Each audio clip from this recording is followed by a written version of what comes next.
আলাইকুম। আমি মোহাম্মদ শাহাবুল আলম। আমি নওগাঁ মেডিকেল কলেজের 2024-25 শিক্ষাবর্ষের একজন শিক্ষার্থী এবং রাজশাহী বিশ্ববিদ্যালয়ে 2023-24 সেশনে আমি বিজ্ঞান অনুষদের একজন ছাত্র ছিলাম। আগামী 16 জানুয়ারি রাজশাহী বিশ্ববিদ্যালয়ের সি ইউনিটের ভর্তি পরীক্ষা। সি ইউনিটের আসন সংখ্যা 1536টি। বিশ্ববিদ্যালয়ের সি ইউনিটের বিপুল সংখ্যক একটা আসন আছে এবং সি ইউনিটে যারা আমার ভর্তি ইচ্ছুক পরীক্ষার্থী ভাই বোন আছি তাদের জন্য একটা বিশাল একটা সুযোগ। আমাদের রাজশাহী ভার্সিটিতে জিপিএতে কোনো নাম্বার থাকে না। এখানে 4টা বিষয় আমাদের করতে হয়, 4টা বিষয় প্লাস আইসিটি। 2টা ক্যাটাগরিতে সাবজেক্ট ভাগ করা হয়েছে, একটা আবশ্যিক, একটা হলো অনাবশ্যিক।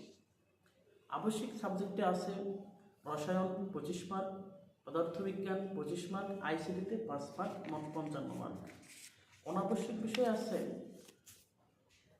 বায়োলজি দাগাতে পারো, অথবা গণিত দাগাতে পারো, অথবা বায়োলজি প্লাস গণিত, সবগুলিতে 25 মার্ক।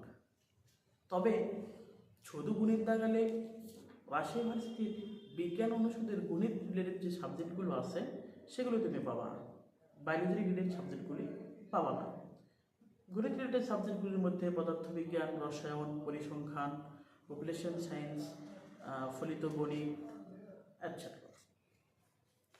এবং বায়োলজি রিলেটেড যে সাবজেক্টগুলো আছে সেগুলো ফার্মেসি, বায়োকেমিস্ট্রি, প্রাণীবিজ্ঞান, ভূগোল, উদ্ভিদ বিজ্ঞান, এগুলো। আর যদি তুমি বায়োলজি প্লাস গণিত দুটোই দেখাতে পারো তাহলে বিজ্ঞান অনুষদের সকল সাবজেক্টের জন্য তুমি একটা প্রস্তুতি নিয়ে রাখলে, সকল সাবজেক্টে ভর্তি হওয়ার জন্য যোগ্যতা রাখলে। রাজশাহী ইউনিভার্সিটিতে মোট 80টি প্রশ্ন থাকবে, প্রতিটা প্রশ্নের মান 1.25 এবং প্রতিটি 5টি ভুল ভুল উত্তরের জন্য 1 মার্ক করে কাটা হয়।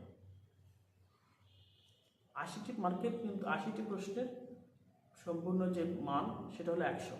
এখানে জিপিএতে কোনো নম্বর থাকে না, জিপিএতে কোনো নাম্বার, জিপিএ কোনো ফ্যাক্টর নয়।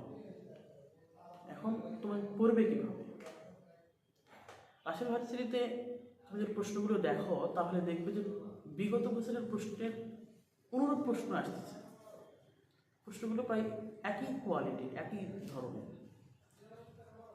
এই স্বল্প সময়ে অন্য বাড়তি কোনো পড়া না পড়িয়ে আমার মনে হয় যে পড়াগুলো আছে বিগত বছরের প্রশ্নগুলো সেগুলি পড়া উচিত এবং সেগুলি বারবার প্র্যাকটিস করা, যেন তুমি পরীক্ষার হলে ভুল না করো। এবং আমিও একইভাবে পড়াশোনা করেছিলাম এবং একটা সিট পেয়েছিলাম। আশা করি তোমরাও এইভাবে পড়াশোনা করে একটা সিট পাবে। সকলের জন্য যারা পরীক্ষার শুভকামনা। আসসালামু আলাইকুম।